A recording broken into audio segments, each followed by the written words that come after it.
who cares? Who cares whether I have an active or passive brain? I feel you.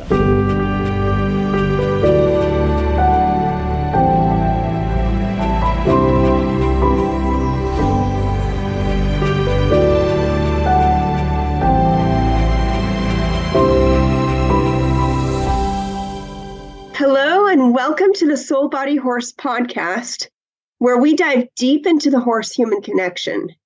Here we believe in the power of stories, in digging deeper, pushing further, and asking the oft-unsaid question.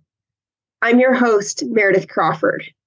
Today, Malaine Leah Butler joins us again. And for the devoted listeners out there, we were introduced to Malaine and her work with human design in episodes 8 through 10. Malaine is a master at helping others use their human design charts to enhance their relationships and businesses and life to create next level results.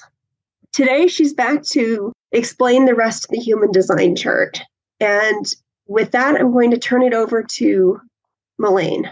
Yay! So excited to be here. Thanks for having me, Meredith. You're so welcome. Yay! I'm so excited to dive into this. I think when you find that thing that you really love to talk about, it's exciting to actually talk about it. And I honestly could talk about human design all day, every day. It's such a pleasure to support my clients in this. And I'm excited that you've invited me to the podcast to share my wisdom and experience with human design and how you can map that on to supporting not only your life, you guys, as you're listening in, but your horses and how you interact with them and seeing what works and what doesn't work and what might be helpful. I think what's really important to know is that a lot of times when we dive into the human design chart, we get confirmation and affirmation of who we already know ourselves to be. And I know we've been getting a lot of feedback from my last episode that when you map this on with your horses, it's so supportive and you can really understand, oh, that's why they're doing what they're doing, or, oh, that's why, this particular horse is needing a little more movement, or this horse is needing a little more TLC, or this horse is a little bit angry from time to time, those manifestors. So I'm really hoping that today, what we're going to do is go a little deeper in the human design elements, details.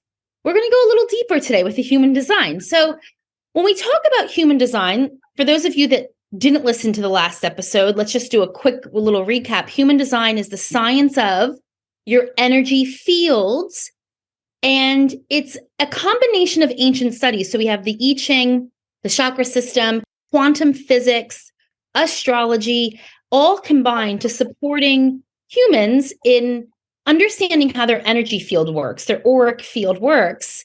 And to be honest, it's like whether or not you decide to ever understand what's going on with your aura, it's always interacting with other people. And so what human design does is it shows you how your aura is interacting and what you need to do to decondition it in order to allow all that you desire into your life, because life isn't meant to be hard. There's challenges that come in for sure, but it doesn't have to be difficult. And animals, we talk about horses on this podcast, they also have energy fields because we're all energetic beings on this planet. And so they have energy fields as well. And when we've been mapping human design into the horses, there's been some phenomenal feedback. Meredith's loving it, using it for her horses. So I'm excited to share more with you around the human design information. And hopefully this supports you. Hopefully it supports your horses. Take what you need, leave the rest. The most important thing is to understand, number one, your energy type. And there's 5 of those. So we have the projectors, generators, manifestors, and reflectors. That we want to master. So if you haven't listened to the episode that I was on before, you want to go back and have a deep dive into that. Then understanding the authority type, which is how you make decisions. And you're like, well, I don't care about that. Well, you might want to dive into that as well, because that's like your unique intuition. And coincidentally, just like we have an intuition, so do the horses. I would say all the animals in the animal kingdom, but horses for sure have an intuition. And so understanding their unique authority type is super important. Also understanding how their energy type works, the strategy with the universe. And so we'll talk a little bit more about that today. But the first thing I want to dive into is actually what we call in human design variables. But you might look at it and go, well, they're just arrows, Malaine. If you were to download a body graph chart, you'll see that there's like a head with a little body, and there's these energy centers. It kind of looks like the chakra system. And then on the top by the head, there's 4 arrows. And each arrow is either pointing right or left, right or left, right or left, right or left. But each of those arrows is telling us something. And this is really important because I find that with human design, a lot of people stay in the energy and the authority types, and that's great, and that's great. But the key here is that when we look into the arrows, which cover a variety of things, but today we're going to focus on one thing that the arrows cover, maybe 2. So if you're looking at the chart of a body graph, you'll see 2 arrows on the left, 2 arrows on the right. We're looking at the side on the left-hand side when you're looking at that chart. So if you have a chart, maybe go grab it. And when you're looking at those arrows, the top left arrow, that's what we're talking about in this moment. And if that top left arrow points left, it means that that person or horse is an active brain person or horse. And if it points right, it's a passive brain person or horse. Now, you're like, who gives it? Who cares? Who cares whether I have an active or passive brain? I feel you. What's important about an active and passive brain is that they function and digest life differently. And that is a game changer that a lot of people aren't talking about in the human design world. But I want to talk about it because I have found with the hundreds of readings that I've done is that when I talk to an active brain person, they are more susceptible to toxic behaviors or relationships occurring in their life. And that's simply because the brain isn't shutting off. It's an active brain. It's constantly processing. It's constantly thinking. It's constantly got ideas. And so, as an active brain person, I myself can attest to if meditation practices or breath work practices or practices, and I don't know what it would be like for a horse, but maybe there's some sort, and maybe Meredith can interject at some point around this, practice to helping the nervous system with an active brain person when we talk about expanding capacity or being able to digest life, they really need support in calming that nervous system because the active brain is always thinking, always on, always going. And it also means that they have very strong recall. A lot of active brain people can either photographically memorize something and regurgitate it back, or just remember something, regurgitate it back. Something that I'm really great at, I'm an active brain person. You could tell me 50 names. If I read it a couple times, I'd be able to memorize it and tell it back to you. Like I have photographic memory. I have great recall, great memory recall. My mother is an active brain person. This is really fascinating. She was second chair flute her whole life, like middle school, high school. And she never read the lyrics on a page, the notes. She never had to do that. What she would do, she would listen to someone playing and she'd know immediately how to play it. That's an active brain person.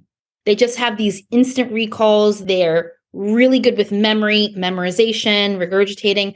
And so then if you're a passive brain person or horse, the way you digest life is very different. So the active brain person takes it all in, is like, yep, calculating really fast, can recall.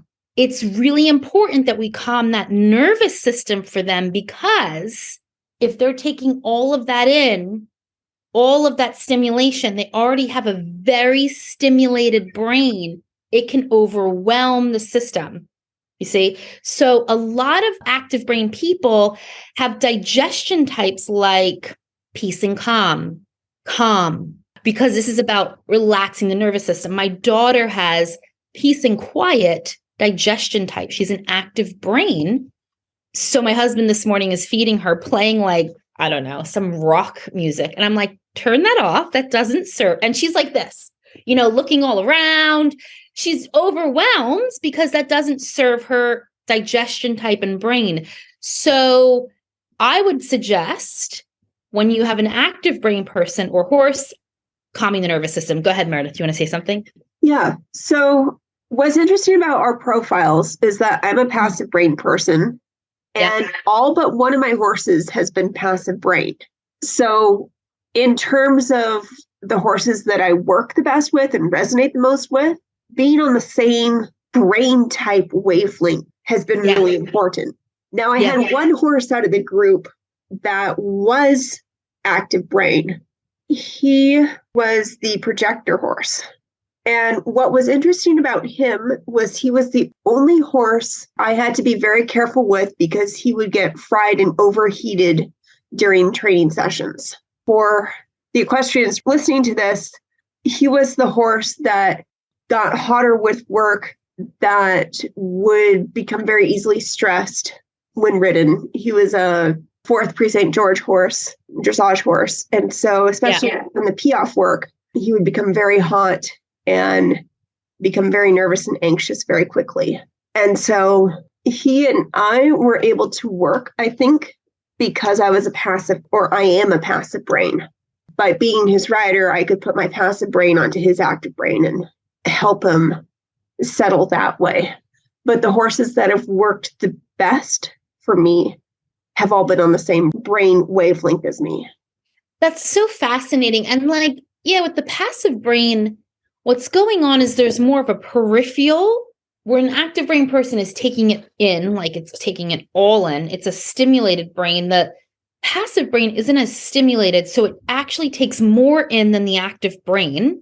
And it just needs a little more time to marinate and assimilate. By being there, absorbs, where the active brain is actively thinking and processing and computing. The passive brain just sits there and is like, it might sound like there's nothing going on, but actually there's a deep absorption happening. And then it's like they know. The deep learners. And what's interesting about my horses who are the passive brain is all but one of them come from bullfighting lines. Wow. For new listeners out there, my horses are Iberians that come out of Spain. So equal Lusitanos and PREs, but they're the bullfighting lines. So when you think about a horse that you want to go face danger with, there's something, I think, to having a passive brain, because some of these horses are generations upon generations of bullfighters and bullfighting champions. It's so cool.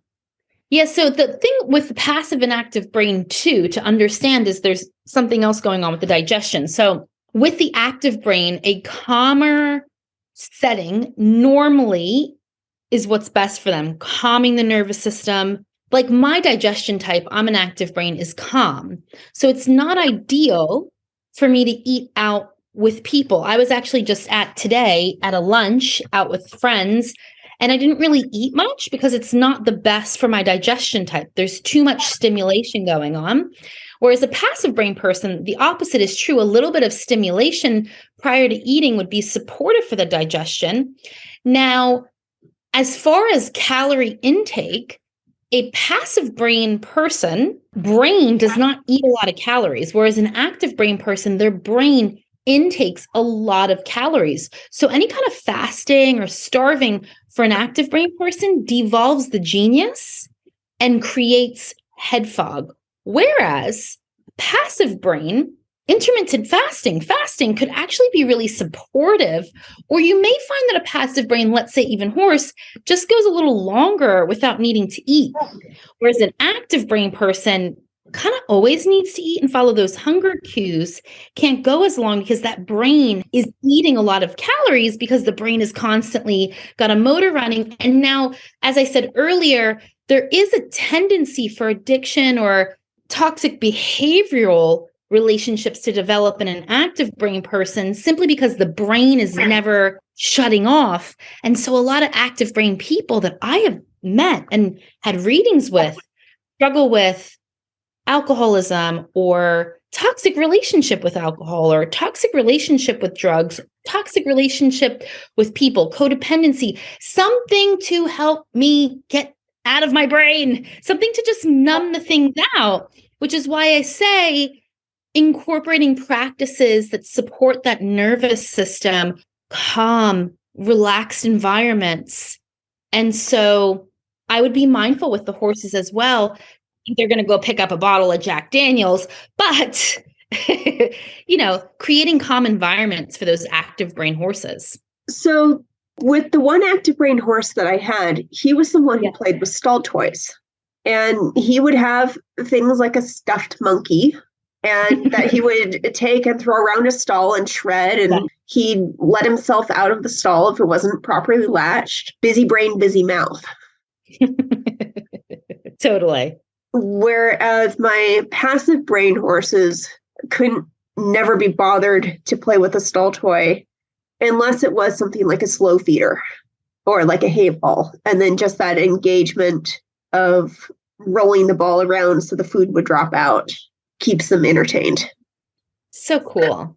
I love that you can immediately identify with the horses that have the active or the passive brain and how this is already how they show up, because it's just a lot of confirmation and affirmation of who we are, who we know ourselves to be, who we know our horses to be. It's just this affirmation of, oh yeah, this is exactly what's going on. Now I can trust that I've always known and support them even further. That's what's happening. Someone said to me, my husband doesn't believe in this human design stuff. It's way too woo-woo. Or there was this woman at lunch today and she's like, oh yeah, like that's too out there for me. And I'm like, okay, that's completely fine. But what you need to understand, this isn't like telling a fortune. This isn't, oh, tomorrow this might happen in your life. This is basically a blueprint of who you are, because you came with a manual. It's kind of like we have these beautiful meat suits, and for horses, it looks a little different. And it's just a user's guide and manual to supporting you and understanding what works best and how you can operate best as an energetic being. And what's really funny about the active brain horse is that he played with the stall toys the most, to the point of working the latch on his stall when he was being his best self. Because when I found him and bought him, he was originally shut down and kind of shell-shocked. And in letting go of that shell-shockedness and coming out into an environment that he could thrive in and into a work situation where he could thrive in, that's when he really started playing with the stall toys. So beautiful. And what energy type is that one? He was my projector horse. I love my projectors.